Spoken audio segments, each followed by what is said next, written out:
primed to perform. Why do your people come to work every day? If they come to work because their organization inspires the direct motives play, purpose, and potential, they are likely performing at their best. If the culture is dominated by indirect motives, emotional pressure, economic pressure, or inertia, their performance is likely to be much worse. Neil Doshi, Lindsay McGregor. Why people perform an activity. Direct motives, they drive performance. Play, it occurs when you're engaging in an activity simply because you enjoy doing it. Purpose, you do an activity because you value the outcome of the activity. Potential, you do the work because it will eventually lead to something you believe is important. Indirect motives frequently harm performance. Emotional pressure, emotions such as disappointment, guilt or shame compel you to perform an activity. Economic pressure, you do an activity solely to win reward or avoid punishment. Inertia, you do what you do because you did it yesterday. Play, the most powerful performance enhancer regarding work. Play is the freedom to experiment, contemplate, and continuously improve processes to achieve a larger objective. Purpose is the second highest motivator. People need to identify with their company's primary objective and see how they make a difference. Potential, or a person's belief that their role within a company supports their career goals, is also important but not as potent as play and purpose. Individuals may craft their jobs building their play and purpose into their work, but for an organization to reach its potential, those factors need to run throughout its culture.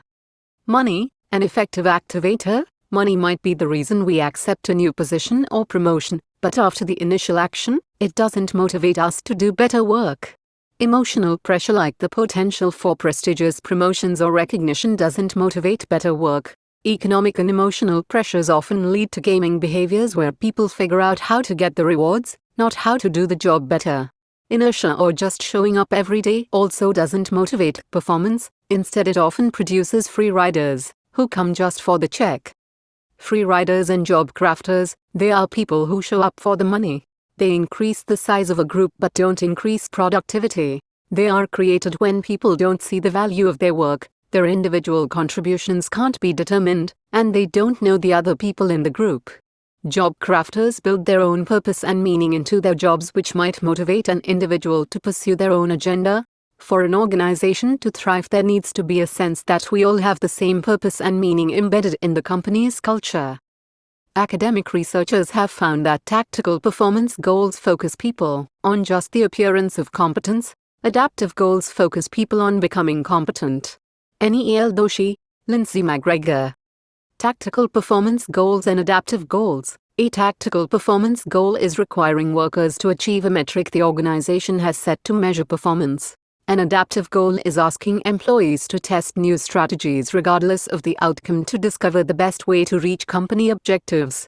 By incorporating adaptive goals, workers focus on the work itself and collaborate. While working on adaptive goals, people develop a sense of purpose and community, and they see how their work is important. Adaptive goals promote citizenship. Workers help others and achieve larger goals. The best managers clarify what good performance looks like. They acknowledge both tactical and adaptive performance and create conditions so workers can identify whether or not they are meeting performance criteria. They foster play by empowering their teams with adaptive goals. They set a clear vision to create a common purpose, and they promote individual potential with training, coaching, and by supporting career goals. Economic and emotional pressures. The stress and anxiety from economic and emotional pressure cancel out the effects of positive motivators: play, purpose, and potential. We focus on attaining financial and emotional goals to get our needs satisfied, and we can't relax and settle into productive work. By paying employees a fair wage and eliminating economic incentives for meeting metrics, we encourage honest work. 4 types of leaders. Quid pro quo leaders. They believe in giving rewards for good behavior and punishments to control bad behavior. They produce high levels of emotional pressure, inertia, and economic pressure. Hands-off leaders. They use neither direct or indirect motivators. They tend to get involved only when there is a problem. They believe their teams want lots of space, but teams perform best when the leader is involved. Enthusiasts. There isn't a motivator an enthusiast won't try, direct or indirect. Fire starters. They use direct motivators and do whatever they can to eliminate the indirect motivators. Healthy communities. In a community, We have common values and responsibilities because of our interdependence and common goals. For a community to be healthy, its members must feel like citizens or responsible, contributing members. Citizenship is an adaptive performance behavior.